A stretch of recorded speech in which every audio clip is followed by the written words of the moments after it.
This is Hot Mike. Hot Mike. On the networks of WDAY. Here's Dom Izzo.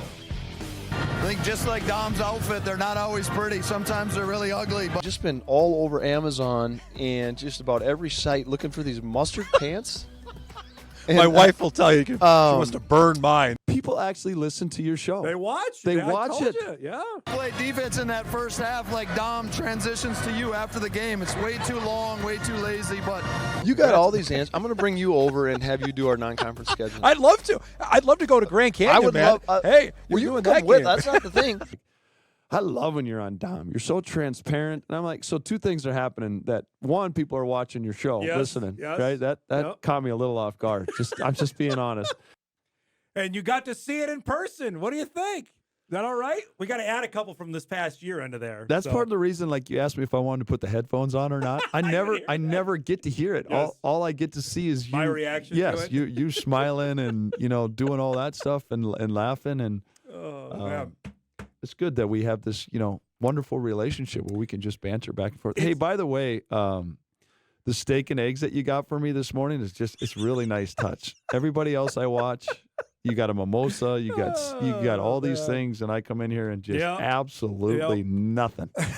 Thank you. It's great to see you. It's good to be seen. It's How good you to see been? you. I've been really good. Dave Richman joining us here in studio. We got him for a bit, chat about what's going on with well, we could talk about your team. Did you watch the ball game last night, Wolves-Thunder game? I did. Yeah. We watched I'm not a huge NBA guy, Yeah, I know. and I think you and I have talked about that, but whether there's not a whole bunch on TV or I don't mind the playoffs, Yeah. and so I watched 3 quarters last night, and then my age, I just start to do the head nodding thing a little bit, and went to bed and kind of ended like I expected. I'm not going to get you in trouble with officiating, but I don't like the flopping that happens in the NBA, man. It just drives me crazy. Oh, crazy. It's not just, and I think the NBA. I'll say this: I think the NBA needs to be careful too. I think there is. You're not the only one seeing this and all the antics and a lot of those things. But the one when SGA just flopped and there wasn't any contact or anything like that. And Come on. yeah, let's play basketball. Yep. Well, I know you've been a busy man. I appreciate you coming by because I get emails or tweets all the time. Hey, what's going on with the Bison men? Where are things at? And I will go back to a conversation you and I had about 3.5 years ago when the first real transfer portal wave happened. Like, oh, well, it must be up with coaching. Something's up with Dave. Like, why are these guys leaving? Well, here we are 3.5 years later, and literally every program has had numerous players leave. It's the way we're at, but it's still hard, I think, Dave, for a lot of people, maybe older fans, to adjust that you lost 10 guys off your roster and only half of them were graduating. That's a lot. No, it is, and this is why these avenues and options for me to get behind a microphone and I'm not a huge social media guy or whatever, but to tell the story, to tell the reality and let me just talk about a whole bunch of things. Let me just state if we went from 0 to 60, okay? And the problem is we needed to get off 0, and we needed to work towards 60. But what happened is we missed 10, 20, 30, 40 and we just went from here to there. Yep. And again, here's my transparency. I hate this for Tim Polasek. I hate this for Bison football. I don't like this for our game a lot of ways. But the reality is when it hit Bison football a little bit, this spring with a couple guys, I think it was a big wake-up call. Listen, this is a football school. I get that, and I'm not going to hide behind that. And I'm Bison football's biggest fans, and that's the thing. But because of the history and tradition, when it happened there, it's like, oh, okay. And let me just state, nothing's wrong with Tim Polasek and Bison football. They just won a national championship. Let me just tell you, Jordy Collins is absolutely crushing it. But when L. Evans left, it wasn't, right? I think the phrase that I've used a million times, Dom, is don't hate the player, hate the game. And that's the reality of it. And part of the opportunity that I wanted to jump on is, in Fargo in particular, we live in a blue-collar community. We live in a community that has stuck their fingernails in the dirt and worked for what they've got and paid for a lot of things and bought their time. And that's what I absolutely love about our community. But the reality is with NIL out there right now is that's just not the way it is. It's not. And so any opportunity administratively, us coaches, that we can have some things to get it out. And if you choose not to, hey, those are your choices. But I got to tell you about a conversation, that we had in with our collective, where you get a guy that is just, I don't know what I can say on the air, bitching, moaning, complaining about NIL, bitching, moaning, complaining about the transfer portal, but then donate some money. And right. You know what? At the end of the day, that's fair. Yep. Right. And at the end of the day, if you are completely on the one side of the line or one side of the fence and you don't like this and you're not going to support it, hey, respect that. Those are your choices. Yep. And we need support in a lot of other ways. But if you're on the fence and you want to listen or you're all in, this is the reality of the landscape of where we're at right now. And there's never been a greater time when you can really impact the program. And no doubt. Yep. I get the things where I should be fired. I get the things where, Bison, all these things. Well, like you can help me. You can help us, if you want to do those things. So 2 things on that. I would tell you, for the people that don't like it but don't want to get any money, then you got to be quiet. That's my opinion. You have nothing to complain about. I disagree a little bit about it. Like, that's America, right? It's a democracy, right? Yep. We can do those things. And you know what? I have some wonderful friends and wonderful people that want nothing to do with supporting us in that way, but are tremendous supporters in other ways, Dom, right? And so I appreciate that. Fair. I do appreciate that, right? But at the same time, those that are on the other side or are on the line on the fence, and we can maybe they want to do a little bit of both or whatever. And I think the big thing is there's some individuals out there that have been extremely helpful. But the bottom line for us to continue to really move the needle, it's corporations, it's businesses, that we want to get. And, I've also heard this, and I want to touch on this, is it's harder for me to get behind the team based on, like, I can't watch Ben Woodside or Brett Winkleman come up through the program. Okay. And I respect that. Yep. But the bottom line is players have always changed. And Bison football, Bison basketball through the last 15 years, this Division I transition, what Jory's done, it's been successful. And it hasn't just been about one individual. It hasn't just been about one coach. It's been about 4 letters on the front of the jersey. And I think that's the message is we want you to get behind and excited about Bison basketball. I got no promises. You want to give us $1 to keep with this kid? Okay, great. But I can't promise you he's going to be back next year. That's the reality. And it's not the program's fault. It's not Dave Richman's fault. Maybe it is in a couple of times I'll own some things. But, we talked about it. There's 10 guys that left our program or whatever the number was. In my mind, I can justify every single one of them. Either it was my decision based on, like, I didn't have their happiness in playing time, or the amount of money, that they're going to go and make. Now, I was, and I'm going to talk transparency. I was really, really, really disappointed in a selfish timing by one of them to come in on the very last day and do all those things. But I know what he made too. And so from that standpoint, good for him. Right. You tip your hat on that. Correct. Maybe not necessarily the day or the timing of when And I told happened. him that. Yeah. I told him that. Yeah. And I love him. I support him. Yeah. But I said, you made a big boy decision at a big boy time, so you're going to hear from me that I think this is a selfish timing of this decision. Yeah. Now, at the end of the day, was it the right decision for him? 100%. Yeah.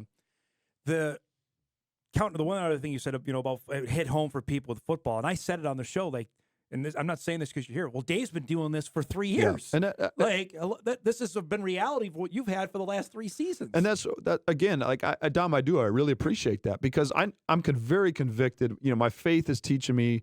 I'm very convicted in who I am. I'm very secure in who I am, and so love you. But what you say about me or what some other people, it doesn't bother me because I know what's going on inside of it. But you're absolutely right. I you hear those things get back to you.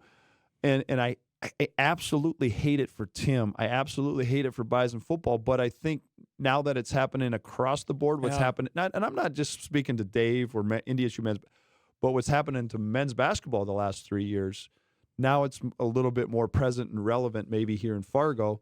Yeah.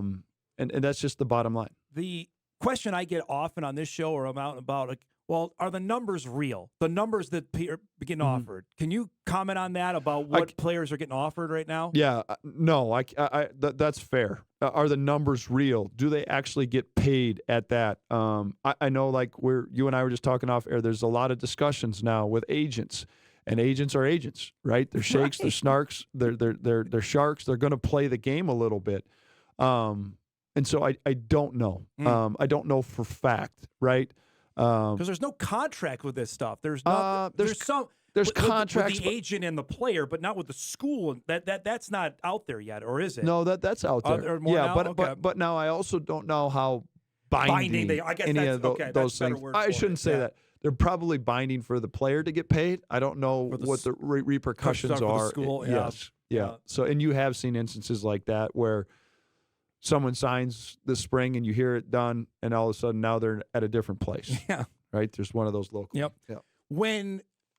How often do you now run to it when you're on the recruiting trail or the transfer trail, so to speak, that what can you give me? How much is that often now at North Dakota State, South Dakota State? That you're getting that? Yeah, absolutely. Yeah. And again, whether you like to hear this or not, who's ever listening, it should be, because it's a reality. We get a lot of, I want to go to an opportunity, a fit. I want to be loved. I want to develop. And then the very last conversation, you can even see the kid on the other end, like wiggling. Like he doesn't even want to ask it. And then I'll say, stop. It's okay. Yeah. Let's talk about this. Like, Get it's the elephant out. Correct. Yeah. It's the reality of it is. But you'll also have some conversations like this. This was happening constantly early. Hey, we need your position. We got a great opportunity. We have a tremendous track record of development. Yeah, I'm all interested. Now we don't have a whole bunch for you. No, that doesn't matter, coach. This, and this. You're walking away thinking, okay, this went pretty good. Yeah. And I'll call him the next day. Nothing. No response. Just completely ghosted. Oh. And then 3 days later you'll see he's committed to school X, and you're like, oh, I wonder how that happened. How frustrating is that? Or just do you have to roll with the punches? It's so I wear a wristband on my left wrist, right, for Landon's light. Okay, that is stress. That is not frustration. That is that's life or death. Like I've made the conscious decision that I can control my attitude. Everybody's got a tough job, and if the worst thing that happens to me today is one of those conversations, is a pretty damn good day in all the grand. So. If you want my honest answer, and we could go back to 5 years with some of the things that are happening, 100% absolutely. But we're not. Hey, here's the reality. Yeah. We're not. And I love what I do. I've made a conscious decision to serve and impact and develop young men for as long as they're in our program. And I'm going to choose to have an attitude of, hey, this is what it is, and let's figure it out and embrace it. Like I cannot say enough about our staff right now. Luke Strage, it's almost to get emotional. Luke Strage, Spencer Wilker, Josh Jones, Cameron Greer, what they're the real boots on the ground right now. And I can only imagine the amount of calls and vetting that they've done, because we and it's been a good system, but we make we funnel it, okay? Spence, Jones, Strage, they all dump it into a funnel, a name. After they vetted, and then they go through it, and then it gets to Strage, and then they've all kind of here, and then it gets dumped to me. Okay. But the time and the calls and all, because they know I've set the culture. This kid better be an elite person. This kid better be willing to go to class. He better be unselfish and on winning. So it's not just about finding talent, right? It's about vetting all that and getting to it. And they've just done a tremendous job of it, and because of we just don't have a huge amount of money right now. It's challenging, and it's just going to take a little longer, but we're going to get it right. One last question before we go to break, and this is big picture. I know you don't have the answer, but I'm going to ask you anyway. How broke is college basketball right now in terms of because there's commissions out there, the president's trying to get involved. I think that's more football related, but they're saying it's all college sports. How broke is your game right now? It's broke. It's broke. Yeah. It's broke because I don't feel like we have a leadership with a vision to get this in line, to get this with some guardrails, right? That's the problem right now. did like I said earlier in the show, do we need to get off of 0 and work towards 60? 100% we did. Absolutely. Yep. Make no mistake about it. But we we are the wild, wild west right now. I always figure out like Monday morning, all right, what new rule just happened? Or who's getting lawsuited this way or that. And so I think there's some blame from an NCAA standpoint that they let it get this far. I do think now we're to a point where we need help all the way up to the president and Congress to get some antitrust stuff in here. It's broke. Like I was at the Division I head coaches meeting, and there's frustration. I bet There's challenges, and but I say all those things, and I'm an idiot. I went to work today, and I love it. Right, like it's a dead period. My kids are, and I'm sitting at home, like got my workout in this morning. And I'm like, all right, now, let's go to work, and it's just so you make choices. We all have choices. Let's break. We come back. Like, can we actually talk about on the court stuff? That's that great. Cool? We'll That'd be interesting. All right. We'll talk about the guys that are back and the guys that are coming in to the Bison men's basketball program. Much more with Dave Richman joining us in studio on a Wednesday morning. We're back after this.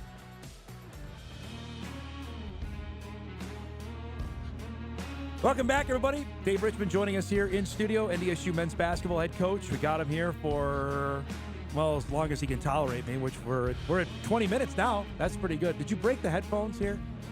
It's like a puzzle. You got it. There you go. It's like a roster. You're trying to put it together. You It know takes all some about time. that. That's a great segue there. It's like you've done television before. Once or so twice. you actually might be the leader in the clubhouse in the Summit League that you had 5 guys coming back. I say that facetiously and factually here. Yeah, exactly. And I know we're going to segue into who's coming in and all those things, but I am very appreciative of those 5 guys, for a lot of reasons. But this, and I don't want to leave out Carson Smith, right? Because I think Carson's he had a tremendous redshirt year, and physically he just looks terrific, and he's a worker. But there's the 2 hard positions from a portal standpoint and vital positions on the court. Point guard 1. What's the other one? Point, and then the bigs. Just okay. And I hesitate to call him a center or a post anymore, right? Let's just call Noah and Trayson a power 5 or a power forward. But Damari was a 2-year starter. Andy started the last. There's great competition in that room. I think there's terrific players and character in that room. And there's also, I think, some with the way Damari defends, there's some abilities for us to possibly play them together. Noah and Trayson provide size, experience in our program. They provide character. Noah did I'll be transparent. Noah didn't have a great year. No. Noah needs to take a step forward, and I think that's a big part of why he came back. He realizes those things. He needs to get uncomfortable in his work habits, but his size, character, leadership, that versatility to play some, 4-5, whatever. And then I think Trayson Anderson's got a chance to be a monster. He had a terrific spring. I anticipate him. It's going to be 8 to 12 games out of the gates. It's just always different, when the reality of the lights coming on. And this is a swear word, but he's got a lot of potential. And I say that but he also has a character and understanding to know that potential's got to flip into, being substantial too. So, those 5 guys, listen, that's what I'm all about. It's awkward. It is different. It's only 5. You go from 15 to 5, boom. And then it's awkward for them because they live with some of those kids. They're in the dining centers with those guys, but they grew tight. Jason Miller does a terrific job, with them. And so, very appreciative, very excited about those 5. Conversation on Damari, because you and I talked about him quite a bit last year, both on and off the record. The decision, was that a difficult one for him to come back? Or where were you guys at and say, hey, we want you back for next season? Yeah, no, I mean, it was certainly challenging. I think, and again, don't hate the player, hate the game. I think there's things out there, there's numbers out there, right? And the bottom line is, okay, maybe he didn't play, but he had played. And to the benefit. Now, what people don't know, and he's certainly got to show it when the lights come on, but he didn't just redshirt. He took advantage of that, and I think it was important for him to gain some mental confidence back that leg is stable. And Damari is a worker, and his shot looks, significantly better. And he was kicking our butt. You told me that in March. I remember you saying that.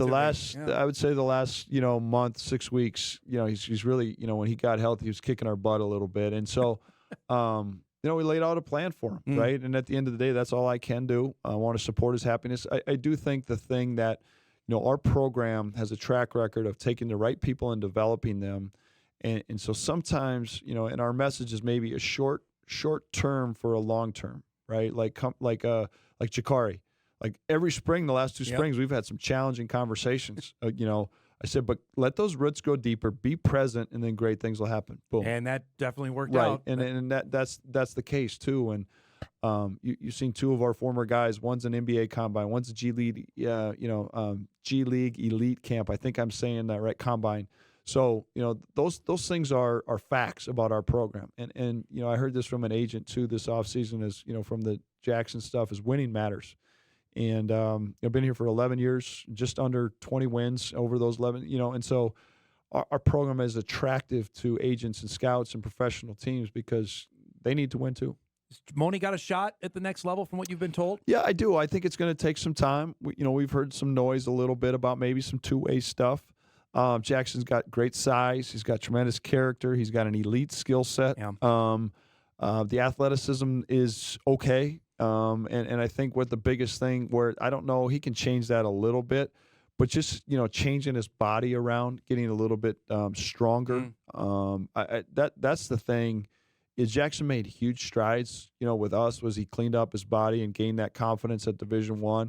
But again, potential, right? We talked about with Trace. I think Jackson's there's a lot more in the tank. Okay. And so I'm really hoping he gets an opportunity. All right, let's go through some of the additional guys, the transfers that have come in, if that's cool with you. To yeah, talk we're about going to probably need name tags. We can't put them on our helmets, but we'll put them on our jerseys. Well, you got some NBA pedigree with a couple guys. Max Marley coming in as a early 90s NBA fan. Dan Marley was one of those guys. Man, he was a grinder. He's an NBA All-Star.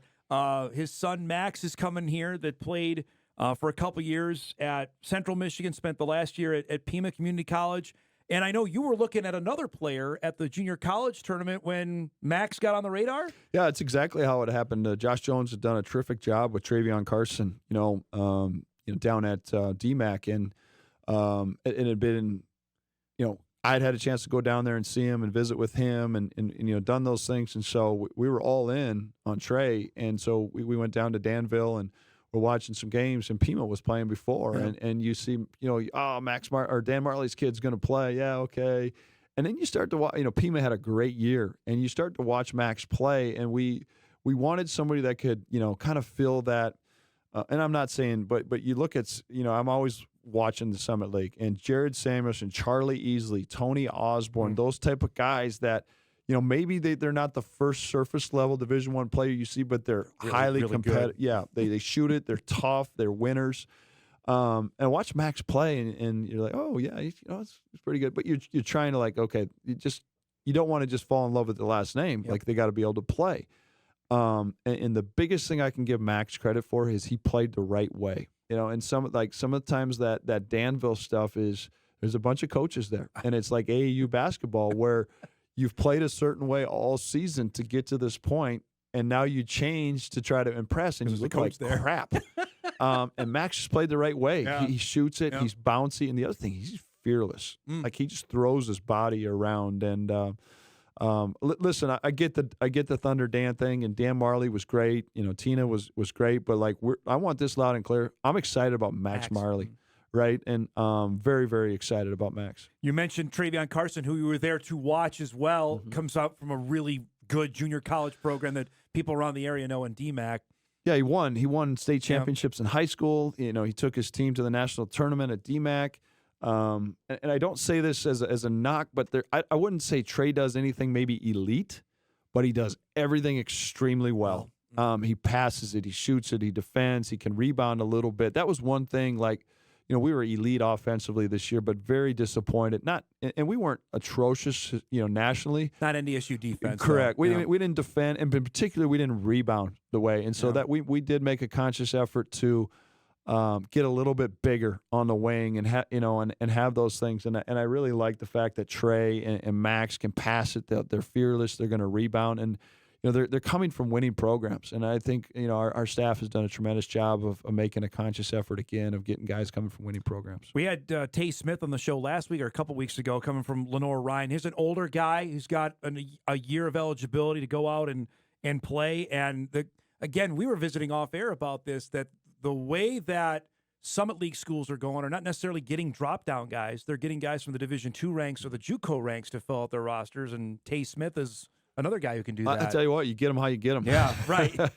Doesn't matter, right? Yeah. Right. If they're creating a league and they're available, hey, we're going to take a look. But Tay Smith happened really quick. It happened really, really quick. Yeah. But that being said, when that young man, and you know me a little bit, like let me step back and do a better job of this. Take and play.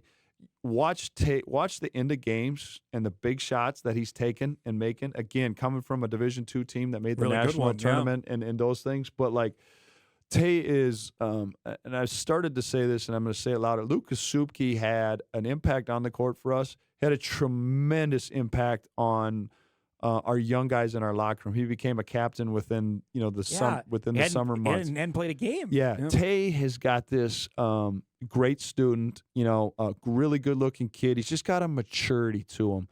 And I like that. We've challenged him to come in and make an impact on the court, but also to impact some of our younger guys a little bit. I watched his clips with you the other day, and he exudes that little mature confidence, if that makes sense. And again, excited just to get him here and truly see what's under the hood. Did you just admit you watch the show when you're not on it? Did you just say that? No. I watch clips of the show. Clips of the show. Mark Guy Strickland's a guy you actually played the last couple of years. Is that something that stood out when you faced this guy and then he's available, or not really? No. Again, the staff did Spence did a great job of working it, vetting it, dropping it into the funnel, and it got to me, and then you start to do your homework, and again, we're getting another young man that's going to be pursuing an MBA. There's maturity. Again, his father Mark played in the NBA as well, and we had some really healthy conversations, and Fargo blows people away when they get here. Every time I hear that, yep. When they get here. But Mark speaks to his time at some of the other random places where there wasn't it wasn't Miami where he got better. Right. There's too many other things where Fargo, we have what you need, but we also don't have what you don't need to go the other way. And Mark High is good. He's a great athlete. He needs to develop some shot stuff. I think we can help him with that. He knows that. We know that. But what he brings, athleticism, what he brings, maturity, what he brings from a lot of the other things, finishing, rebounding, really excited about that. One last thing you got like 10 more minutes to stay? Absolutely. Before we go to break. So that, if my math, I always need to get double checked. That brings you up to 12, I believe. So how many more guys? We have the two high school kids, right? Riley Massey and Dom Clay. Riley had another terrific year. He's a good volleyball player, right? A really good volleyball player. Yeah, it's been fun because his mom runs a program, and so I've been talking volleyball. I'm a volleyball dad. And I know you are. You know your volleyball. I'm a volleyball dad. And then, so we've talked a lot about Riley, who Riley fits, again, that Jared, Charlie Easley, Tony Osborne mold. Riley's a tough SOB. Like, he's going to have a chance to impact early. And then wait till you meet Dom Clay. Yep. Like, I cannot help but smile. He's got so much damn charisma. He's very, very talented. He's what Tay Smith. That's going to be one of his big things. Grab Dom and help him work through the maturation process. But a wonderful, wonderful kid with a lot of upside. I think you wanted a guy named Dom on the roster to yell at all the time. That's what I thought. That makes sense, right? That completely makes sense. We'll get him some ugly, pants, and no, we won't do that to him. Let's break. I want to talk a couple other topics with Dave here before we let him go. We'll break. Much more with the men's basketball coach at North Dakota State. Back on a rainy Wednesday right after this. Somehow we've made it almost 40 some odd minutes. We're still doing this. That's pretty good. I thought you were max 10 minutes. You'd be ready to be done with me. So, come on, give me more credit than that. Like I can hold my breath for a really long time. Eric, our executive producer, does. He emailed. He said to ask Dave if he'd be willing to be mic'd up for a game that we broadcast. What do you make about that? Now that would be fantastic. You got the cough button? You got the cough button? We got a delay button. We can make delay. I don't know all my media terms. Yeah, sure. Let's do it. Let's do it. That would be fantastic. I'm in. Yeah. There's some changes in the league. You got new coach at South Dakota State. Obviously, new coach. You know both these guys. New coach at Denver. New coach. Do you know the new coach at Oral Roberts at all? I don't know. It's Corey, I believe. Yeah. I just reached out, sent him a text. Welcome to the league. I don't know anything about Corey. You do know the guys at SDSU in Denver. Yeah. What do you make about that, and who's taking over those jobs? First and foremost, with Petey, with Brian, I'm happy for him. Yep. I think that's the right way to do things when you're having success is to promote an assistant, and doing those things. I'm a huge Rob Klinkafus fan, and so I'm assuming that was tough, but kudos to Brian. But it's again like a little bit what we talked about. There's 4 letters on the front that haven't changed, and you look at Scott Nagy, you look at TJ Otzelberger, you look at Eric Henderson. I'm not taking anything away from any one of those coaches, but they've administratively they've got a program there that's invested a lot in basketball, and so certainly it'll be different. It'll be different for Petey because it's different, but it'll be different because of the landscape of the profession and the game too. And so Timmy had obviously done a tremendous job, with the Dragons. Sometimes that comes out of left field with those, but it's all about connections. I believe the AD was the AD at Duluth. Yeah. So he certainly had a good feel for this area, and I've always been a huge fan of the Northern Sun and the brand of basketball. I'm really happy too. Jason Kemp, Michelle and Kemp, they're great friends. I was in Jason's wedding, and so they'll be great for the FM community to have them back. You're going to schedule them again then? You're going to make this happen? Come on. Breaking news. That is going to happen. All right. Yeah, it is going to happen. Right. So nice. There you go. You got your breaking news. So I wanted to get one schedule nugget out of you. Don't quote me exactly. I want to say October 23rd we're going to exhibition the Dragon. Right. Okay. Yeah. That was awesome last year. I know the result may not be what you wanted. Yeah, you won. It's fine. It's fine. Yeah. For the community, for the basketball community, it was fantastic. Okay. If that's the case, and I heard that a lot, then let's get more butts in the seats for that thing. You're preaching to the choir. I got you 5,000 for the UND game a couple years ago. Oh, you got us. Listen to this. Yes, McFeely and I did. Don't hurt your arm. Pat yourself on the back. You're old and unflexible. That. You might tear your rotator cuff. You know full well what I think about that, and I've said it on this show. Yep. And so we're going to get better. I'm going to get better. We're all going to get better. We're going to get more people there from those things too. And so, like we were talking about, I don't know Corey at Oral Roberts. I do know that Oral Roberts is tremendously invested in their basketball programs, their baseball program, and Russ is a great guy. I'm a big fan of him. Certainly it didn't go perfectly for whatever reason, and they made a quick change. There's a couple of either rules proposals for the game that are coming up for this year, or ones that are being asked about. One is about don't flick them in the groin area. Isn't that one? Can I say that on there? I said groin. Yeah, you can say that. That would be that seems like a logical thing. How about going to quarters? Where do you stand on that? You're the college Division I college basketball is the only one that doesn't play quarters in the world. I don't know if I got enough situational sets and all those things to I don't know. I like our game like that. I do. Like halves. Okay. I do like halves. All right. But it's like anything I've always said, just give me the parameters and we'll figure it out. But my struggle with our game and why it's a dumpster fire right now is there's no parameters. Or the parameters are always moving. The fact the end of the games, there's too many reviews. No, that way too many. Can we fix that? That part I don't disagree. It seems when you are in it, it doesn't seem as long. But it's long, man. But when you are watching it on TV, oh my gosh! Because I can have a couple beers, go to the bathroom, come back, and 7 seconds have went off. Because we've had a couple of your games, and it's like 2 minutes. It's like interminably long. Like, okay, we gotta go here. I won't reveal my sources, but I've heard this too. Like, some of these officials just want FaceTime. So they will go over to put their faces, and they'll review just to review, and that's what we want this about, right?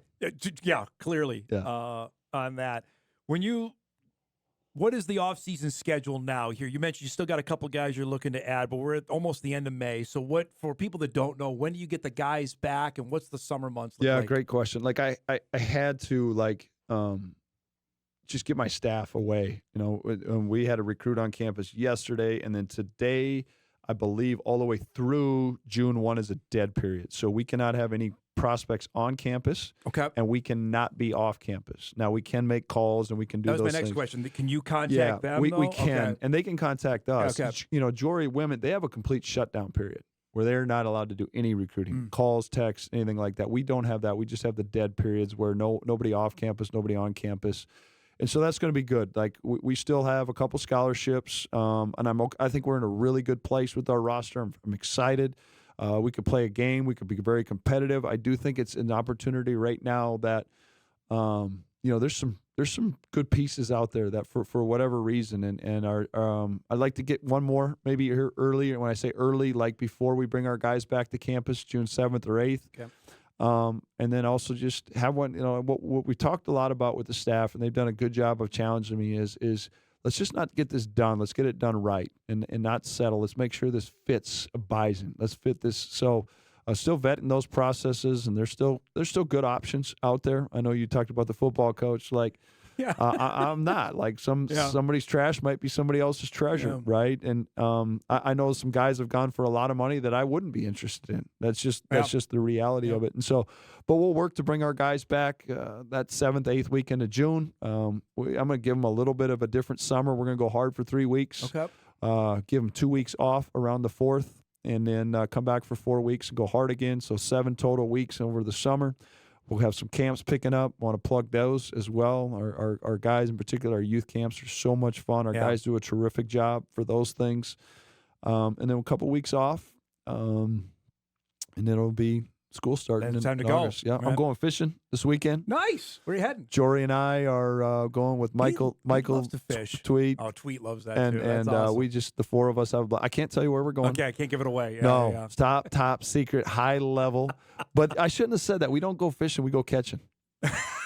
Like my ADD. I can't just sit in the boat and just I can't imagine you being still for anything. So man. here's what happens. Jory's pretty good. I hate saying that out loud, but Jory's a pretty good fisherman. We've heard that. Michael is better than I am, but like Jerry knows what he's doing, and he can and we catch fish. But that's what it's like. It's like take a kid fishing, and I'm the kid. Hey, the one time I got to tell a quick story. It's just Jerry and I because the other two hadn't gotten there yet, and it is windy. And Jerry's working the boat. He and I've got a fish, right? And he's netting that thing, and all I'm doing is reeling, just sitting in the chair. Jerry's doing about 87 things, and I realize at the end I'm like, and I listen. I know what I do. I know what I'm doing. Like I can touch a fish. You did all the heavy lifting, man. Yeah, and afterwards, but Jerry, Jerry loves it too, and it's just a blast for the four of us. One last email comes in because I've done this debate. Dom, can you ask Dave who is the best player that NDSU has faced when you've been head coach? I have a couple that come to mind, but because you faced, I did this list unofficially. It's really impressive. No, man. I think it's like any media question, right? You can debate it a lot of ways. Like this guy has gone on, like Paul George. Paul George was pretty good. You guys played Fresno when we State. played him, I wouldn't have said that though. Yeah. But like Mike Dom could really go. Why can't I think of the guard from IUPUI? George Hill. George the Hill. best dunk in the history of the BSA. George Hill could really go. Yes. Again, you can debate it a lot. I know too. The other one was DeAndre Ayton. DeAndre Ayton was really good. Really good. And Kyan had that scout, and it was a quick like. I remember that. I know, like it was a quick, and you just hear these noises from Kyan's office, like ooh, and I'm like, what's going on? But I think we played a game, and it was like a quick turnaround. Did you have to drive there or something? Yeah. So like it was a quick turnaround. So I didn't have much time to watch, and Kyan's like, Coach, this is the best kid I've ever scouted. I'm like, Kyan, like come on, and he's like, Coach, and then he did a couple of things, and I'm like, yeah, he's pretty good. Kyan, I think I looked back and. Yeah, Zion's on there, right? Zion was on there when John Conchar is really good. John Conchar is very underappreciated. Oh, if he was underappreciated in the Summit League. That's what I'm saying. I Like John Conchar, and it's proven, is a better. He had more upside than Dom. Dom was way more productive, but you're seeing that with Conchar, like how long he stayed in the league. He's got a multi-million-dollar deal now in the NBA. This was awesome, man. I really appreciate it. you coming this is by great. and Like doing this. We do appreciate you Thanks, man. and the relationship, the partnership, and I do, Dom. Like I'm going to finish where I started. Like these platforms and opportunities for us to explain the narrative of what's going on in our profession, and some good, some bad, some needed. A lot of things some people don't understand. A lot of people things don't like. I understand. I respect that. Everybody's value, but this is the bottom line. Like the game has changed. And don't is there frustration with some of the guys and their decisions? Like, again, be careful. Don't hate the player, hate the game. And, it's just part of it right now.